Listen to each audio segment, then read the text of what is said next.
नमस्कार, राज की बात में आपका स्वागत है। राहुल गांधी और उनकी मूर्खों की मंडली जिस तरीके की रणनीति बनाते हैं, हर बार फेल हो जाता है। और पार्टी के अंदर वो नेता जो कि लंबे समय से संसद में हैं, जिनके संसद का इतिहास थोड़ा लंबा है, वरिष्ठ नेता है कांग्रेस के, उन लोगों को अनकंफर्टेबल कर देते हैं और फिर कांग्रेस में बगावत शुरू हो जाता है। राहुल गांधी के इसी रवैये के कारण अब तक लिस्ट लंबी है कि कई वरिष्ठ कांग्रेसी नेताओं ने पार्टी छोड़ दी है, चाहे जितिन प्रसाद हो या फिर मिलिंद देवड़ा हो, ज्योतिरादित्य सिंधिया हो, गुलाम नबी आजाद हो, अशोक चौहान हो। एक दो नहीं है, लिस्ट इतनी लंबी है कि अगर राहुल गांधी भी गिनती शुरू करेंगे तो वो कुछ समय के बाद ही भूल जाएंगे कि हमारे इस रवैये के कारण कितने नेताओं ने पार्टी छोड़ दी। और आज कांग्रेस जिस तरीके से बर्बादी के कागार पर खड़ी है, उसमें भी राहुल गांधी की सबसे बड़ी भूमिका है। और फिर से एक बार राहुल गांधी के मूर्खों की टोली ने एक फैसला दिया और राहुल गांधी से कहा कि आप पीछे मत हटें, कम से कम डटे रहें और इसी के आधार पर हम फिर से मोदी सरकार को अनकंफर्टेबल करने की कोशिश करेंगे। और वो है स्पीकर का चुनाव। स्पीकर का चुनाव ये परंपरागत तरीका नहीं है। स्पीकर किसी पार्टी का नहीं होता है, बल्कि हाउस का होता है। और इसलिए ये परंपरा रही है कि अगर आप लड़ने की स्थिति में नहीं हैं तो फिर बात मान लेनी चाहिए, सहमति बन जानी चाहिए। लड़ने की स्थिति में है, अगर गठबंधन ऐसा है कि कभी भी सरकार अल्पमत की भी होती है, कुछ लोग बाहर से समर्थन देते हैं और सरकार अल्पमत की हो जाती है, ऐसे में अगर स्पीकर का चुनाव होना है, क्योंकि उसमें जिस पार्टी की सरकार होती है उसके खिलाफ भी मैंडेट हो सकता है। लेकिन जब सरकार बहुमत में है, एनडीए गठबंधन की संख्या इंडी अलायंस से लगभग 70 से ज्यादा अधिक है, तो ऐसी स्थिति में ये कौन रणनीति बनाता है कि राहुल गांधी कहें कि नहीं नहीं हम तो स्पीकर का चुनाव लड़ेंगे। ये डिमांड की लिस्ट लेकर गए थे भारतीय जनता पार्टी के नेताओं के सामने। सबसे पहले राजनाथ सिंह से मुलाकात की और फिर उनसे कहा कि स्पीकर तो बात अलग है, लेकिन डिप्टी स्पीकर हमें चाहिए। क्यों चाहिए? अगर तुम्हारे मन में चुनाव कराना ही है तो उसके बाद स्पीकर हो या डिप्टी स्पीकर हो, हर जगह पर चुनाव होगा और तुम मुंह की खाओगे। लेकिन समस्या यहीं तक नहीं रुकी है। समस्या तो ये पैदा की गई है क्योंकि पीएम मोदी ने साफ तौर पर कह दिया है अब कांग्रेस को सबक सिखाना है। स्पीकर और डिप्टी स्पीकर की बात नहीं है, इसके बाद कई और पद होते हैं जो अपोजिशन पार्टी के नेताओं को दिया जाता है। जैसे कमेटियों की बात है, बेहतरीन कमेटी, महत्वपूर्ण कमेटियां होती है जिसमें सांसदों को रखा जाता है और इसमें कोई बाध्यता नहीं है कि जिस पार्टी के जितने सांसद हो उसके अकॉर्डिंग अपोजिशन पार्टियों के बीच कमेटियों में उसकी महत्ता के अनुसार जगह दी जा सके। इसलिए अब जो कांग्रेस के पुराने सांसद हैं, कई सांसद ऐसे हैं जिनको लगने लगा कि राहुल गांधी ने एक बार फिर मूर्खता कर दी, इतनी बेवकूफी की है कि अब भारतीय जनता पार्टी के तरफ से कहा जा रहा है कि हम विपक्षी पार्टियों में यह देखेंगे कि किस पार्टी की भूमिका कैसी हो सकती है, संसद में कौन पार्टी है जो बेहतर तरीके से हाउस को चलाने में भूमिका निभा सकता है, कौन सी ऐसी पार्टियां हैं जो कि मुद्दों के आधार पर समर्थन और विरोध करेगा, न कि विरोध करने के लिए ही विरोध करेगा। इसलिए कमेटियों में तो उन्हीं लोगों को जगह दी जाएगी जो कोऑपरेट करने के लिए तैयार होंगे। कोऑपरेशन का मतलब यह नहीं है कि आप सरकार के ऊपर सवाल ना उठाएं। कोऑपरेशन का मतलब यह है कि मुद्दा अगर आपको समझ में आता है, उसमें संशोधन की जरूरत है और आप कुछ संशोधन प्रस्तावित करते हैं, तो फिर हम उस पर विचार करेंगे, स्टैंडिंग कमेटी में वो बिल जाएगी और उसके बाद आप ये तय कीजिए आप इसका विरोध करेंगे या समर्थन करेंगे। इसका मतलब ये नहीं कि कोई भी बिल लेकर सामने आए और आप लोगों ने हंगामा करना शुरू कर दिया कि नहीं हम तो बहिष्कार ही करेंगे। मुद्दा देखिए, आप संसद को सुचारू तौर पर चलने दीजिए और अगर नहीं चलने देंगे तो फिर स्थितियां खराब होगी और कांग्रेस के 28 नेताओं ने एक अलग से बैठक करना शुरू कर दिया। यह कांग्रेस के बर्बादी की शुरुआत है।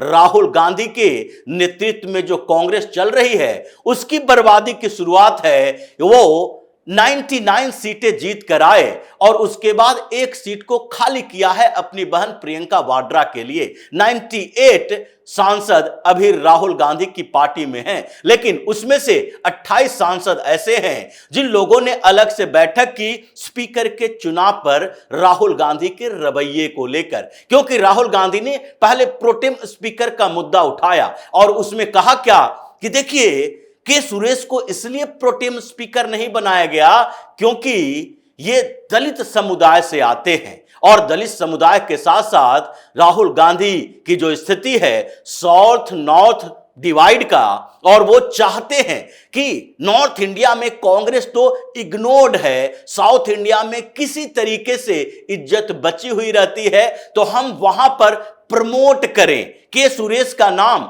इन लोगों ने इतने जोर शोर से उठाया, उसके पीछे के दो बड़ी वजह थी और एक वजह साउथ में कांग्रेस को अपने तरीके से ये बता रहे रहना कि देखिए हम आपके सांसदों को दिल्ली में कौन सी जगह देते हैं। मल्लिकार्जुन खड़गे को राष्ट्रीय अध्यक्ष बना दिया, हम खुद जो वायनाड से चुनाव लड़ रहे थे अभी जब इस्तीफा दिया है तो प्रियंका वाड्रा को भेज दिया, आप ही के यहां से एक सांसद को लाकर हम यहां पर स्पीकर बनाने की कोशिश किए। यानी कि Congress south India centric party बनने की ओर है, लेकिन उसके पीछे एक और बड़ी वजह थी कि के सुरेश दलित समुदाय से आते हैं और इन लोगों ने जो हंगामा किया, प्रोटेम स्पीकर दलित होने के कारण उनको प्रोटेम स्पीकर नहीं बनाया गया। यानी कि ये फिर से वही जातिवादी राजनीति कर रहे हैं और जातिवादी राजनीति करोगे तो फिर ऐसा नहीं है कि कांग्रेस में केवल दलित सांसद ही हैं, कांग्रेस के अंदर भी जातिवाद आएगा। ऐसा नहीं है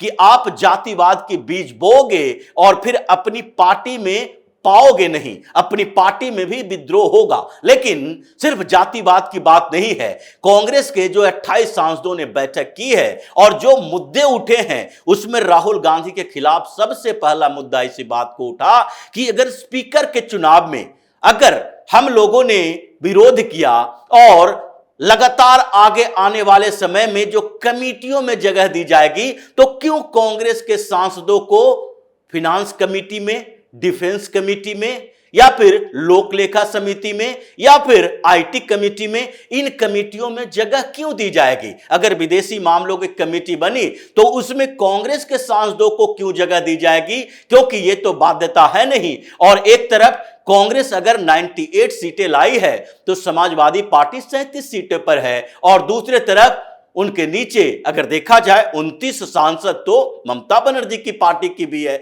डीएमके की भी बड़ी भूमिका है और डीएमके के बालू मिलने के लिए पहुंचे थे राजनाथ सिंह के साथ भी। इन लोगों ने अलग अलग मुलाकात की। ऐसा नहीं है कि इंडी अलायंस की सारी पार्टियों ने सिर्फ राहुल गांधी के इशारे पर ही भारतीय जनता पार्टी के कैंडिडेट का विरोध किया है, बल्कि अलग अलग मुलाकात भी की है। तो ऐसे में अब कांग्रेस के उन सांसदों को लगता है कि ये कोई ऐसा मुद्दा नहीं था जिसके ऊपर पार्लियामेंट में हमें ये खींचतान करनी चाहिए थी। उन परंपराओं की बात हम करते हैं, स्पीकर और डिप्टी स्पीकर, यानी कि स्पीकर अगर सत्ताधारी पार्टी का हो तो डिप्टी स्पीकर अपोजिशन का होना चाहिए, और हम ही सारी परंपराओं को धाराशायी कर रहे हैं। तो ऐसे में अगर हमें इग्नोर किया जाता रहा तो 5 साल तक हम करेंगे क्या एमपी लैट्स यानी कि member of parliament local area development programme जो चलता है, जिसके अंदर सांसदों को फंड दिया जाता है, सिर्फ उस फंड को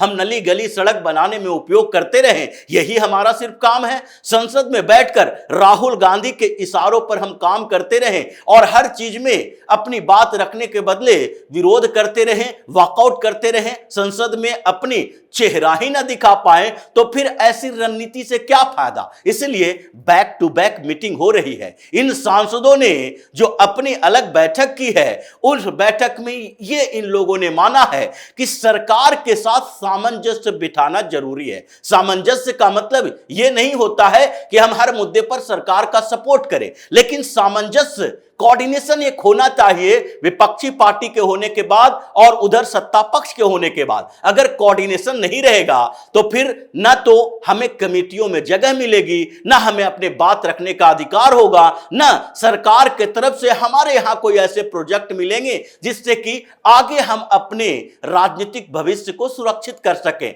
अगर पार्लियामेंट्री अफेयर्स मिनिस्ट्री है उसके साथ कोऑर्डिनेट नहीं करेंगे, अगर हम जो एक्सटर्नल अफेयर्स कमेटी है उसमें अपनी भूमिका नहीं बनाएंगे और जो मीटिंग के अंदर बातचीत हुई हमारी कोई भूमिका ही नहीं रहेगी, फॉरेन पॉलिसी कैसे बन रही है हमारी टिप्पणी नहीं रहेगी, फिनांस का जिम्मेदारी हम लोगों के पास नहीं रहेगी, तो फिर हम लोग संसद में क्या केवल चेहरा दिखाने के लिए जाएंगे? इसलिए हम लोगों को यह चाहिए, यानी कि इन सांसदों ने कोऑपरेट करने की बात कही है। और हो सकता है अगर राहुल गांधी संसद में यही रवैया अपनाते रहे, हंगामा करते रहे, विद्रोह करते रहे, तो फिर ऐसी स्थिति आएगी कि ऐसे ही ये 28 की संख्या 38 भी होगी और फिर कांग्रेस में एक बड़ी टूट होगी, क्योंकि ये सिर्फ 28 सांसदों की बात नहीं है। सुगबुगाहट तो अंदर से बहुत सारे लोगों के बीच भी है, क्योंकि ये केसी वेणुगोपाल ही सिर्फ नहीं है जो कि लोकसभा में राहुल गांधी के इशारे पर सारे लोगों को डायरेक्ट कर सकते हैं। यहां इन लोगों से ज्यादा वरिष्ठ सांसद है और इसलिए इन लोगों की मीटिंग जो है ये 28 से धीरे धीरे बढ़ेगी और ये कांग्रेस की बर्बादी की शुरुआत है, क्योंकि जिस तरीके का रवैया इन लोगों ने संसद के अंदर अपनाया है और आगे जो इनकी रणनीति बन रही है उससे कांग्रेस के अंदर ही विद्रोह चल रहा है और कभी भी यह विस्फोटक स्थिति तक पहुंच सकता है। तो इसी तरह की खबरों के साथ फिर से हाजिर होंगे, तब तक के लिए बने रहिए हमारे साथ और देते रहिए हमें सहयोग, ताकि इसी तरह की खबर हम आपके लिए लाते रहे। धन्यवाद।